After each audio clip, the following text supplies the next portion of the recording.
আসসালামু আলাইকুম। আশা করি সবাই ভালো আছেন। আমি এখন কুষ্টিয়া জেলার কুমারখালী উপজেলার শিলাইদহ রবীন্দ্র কুচিবাড়ির সামনে আছি।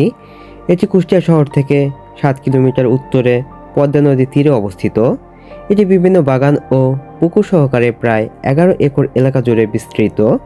কুচিবাড়িতে ছোট বড় মিলে মোট 15টি কক্ষ রয়েছে। এখন এই কুচিবাড়ির একটু ইতিহাস বলি শুনেন।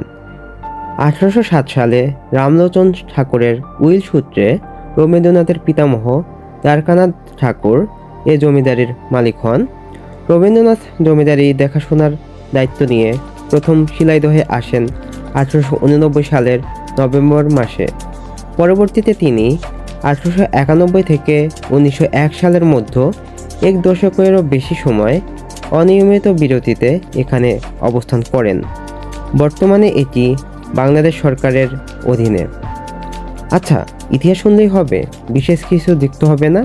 তো চলুন ভিতরে যাই।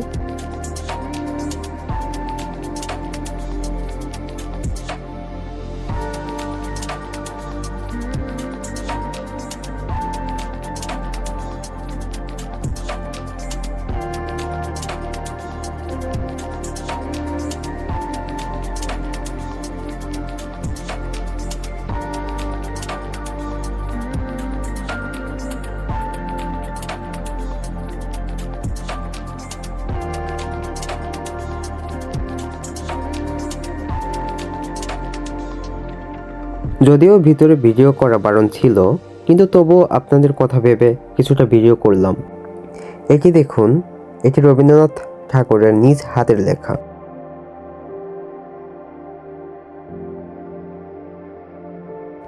এগুলো দেখুন, এগুলো হচ্ছে রবীন্দ্রনাথের আদিম সৃষ্টির কিছু চিত্রকর্ম। এছাড়াও আপনি এখানে রবীন্দ্রনাথের বিভিন্ন ছবি দেখতে পাবেন, যেগুলো ফ্রেমে আবদ্ধ করা। আরও দেখতে পাবেন তার ব্যবহৃত খাট, ফাইল ক্যাবিনেট, 16 বেহারার পালকি, 8 বেহারার পালকি, মাটি মসৃণ করার যন্ত্র, ঘাস কাটার যন্ত্র ইত্যাদি। তো আমি আর কথা না বলি, আপনারা দেখতে থাকুন।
তো এইটুকুই ছিল আপনাদেরকে শিলাইদহ কুচিবাড়ি নিয়ে জানানোর। ভিডিওটি ভালো লাগলে অবশ্যই লাইক, কমেন্ট, শেয়ার করে পাশে থাকবেন। আল্লাহ হাফেজ।